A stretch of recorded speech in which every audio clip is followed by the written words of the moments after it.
Ողջույն, ես Վիկտորիան եմ, և այսօր ես քեզ կխոսեմ մի պատմվածքի մասին, որը գրել է Դենիել Քիզը։ Պատմվածքի անունն է «Ծաղիկներ Էլջերնոնի համար»։ Պատմվածքը մի տղայի մասին է, ով հիմար է, անգրագետ, շատ անգրագետ, թույլ էր տալիս նրան շատ մեծ սխալներ, և ինչու պատճառով նա հաճախում էր հիվանդանոց և նրան բժիշկները տալիս էին թեստեր։ Նա նաև մրցում էր մի մկնիկի հետ, որի անունն է Էլջերնոն։ Ինչպես ես հասկացա, վերջում կարծես թե հասկացա, որ այդ մրցումները լաբիրինթոսներ էին։ Մկնիկ Էլջերնոնը անընդհատ ավելի արագ էր անցնում լաբիրինթոսը, քան այդ տղան։ Նա գիտեր, որ նա հիմար է և շատ էր ուզում խելացիանալ։ Նա շատ էր ուզում, որպեսզի նա խելացի դառնա, աշխատում էր մի գործարանում, որտեղ նա ուներ ընկերներ, այսպես ասած ընկերներ, այդ տղայի վրա նրա ընկերները անընդհատ ծիծաղում էին, ձեռ էին առնում, որ նա հիմար է, ամեն ինչ մոռանում է, նույնիսկ մի անգամ նրան հրավիրել էին մի վայր ուտել, խմելու համար, ուրախանալու, ասեցին գնաս մի թերթ առնես, նա գնաց թերթ առնելու, իսկ նրա ընկերները թողեցին գնացին, և տղան ամբողջ գիշեր ման է եկել նրանց։ Այդպիսի վատ ընկերներ ունեն բայց նա անընդհատ ասում էր,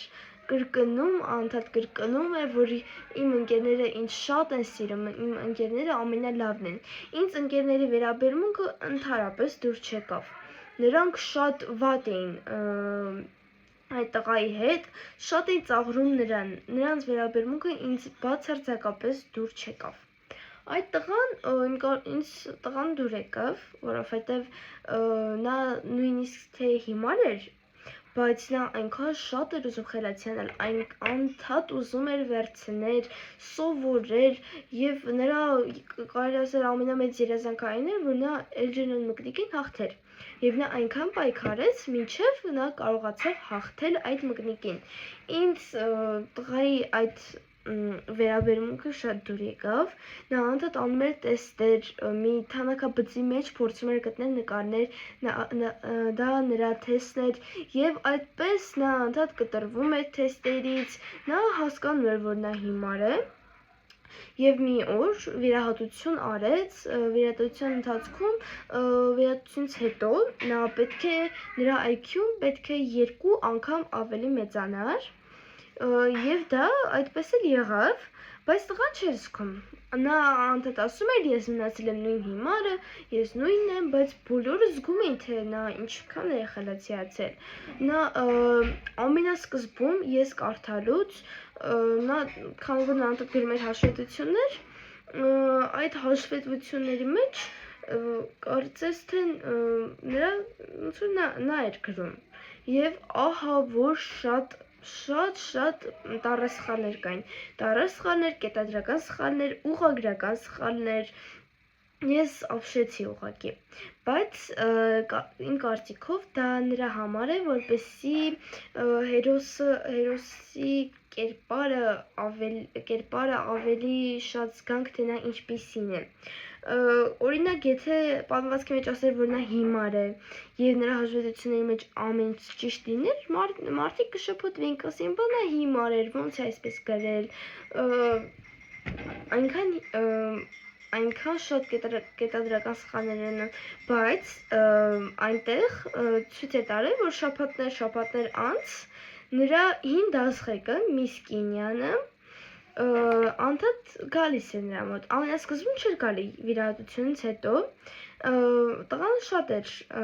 նեղացել նրանից, բայց հետո Միսկինյանը գալիս էր նրա մոտ,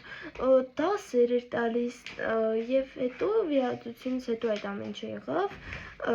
տղան սկսեց արդեն ճիշտ գրել, նրա հաշվետվությունների մեջ արդեն երևում էր, որ նա ընդհանրապես ուղղագրական սխալներ չէր անում,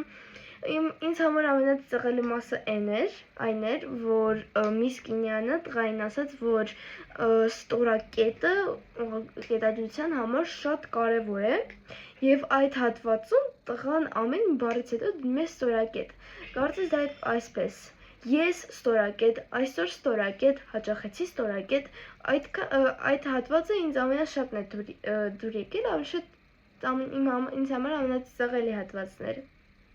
Բայց դե տղան հետո կարճ ժամանակ հետո հասկացավ, որ այդպես պետք չէ։ Իմ կարծիքով տղան շատ պայքարող էր, նպատակասիրած։ Միս Կինյանը գովում էր անդադ տղային։ Պատմվածքի ասելիքը կարծես թե ես լավ չեմ հասկացել։ Ես ընդհանրապես կարդացել եմ, ճիշտ է, կան պատմվածքներ, որոնք չունեն կոնկրետ ասելիք, և իմ կարծիքով այս պատմվածքը այդ պատմվածքներից է, որովհետև ես այդքան խոր իմաստ չկարողացա գտնել, և պատմվածքի ասելիքը ցավոք չեմ կարող ասել։ Ինձ շատ դուր եկավ, շատ հետաքրքիր և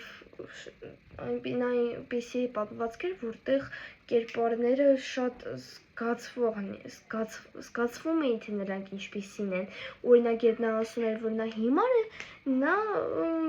նրա պահվածքից, գրածից, ուղղագրական սխալներից շատ պարզ երևում էր, որ նա հիմար էր։ Ինձ շատ դուր եկավ, հետաքրքիր պատմվածք էր։ Այսօրվա համար այսքանը, ստեսյուն։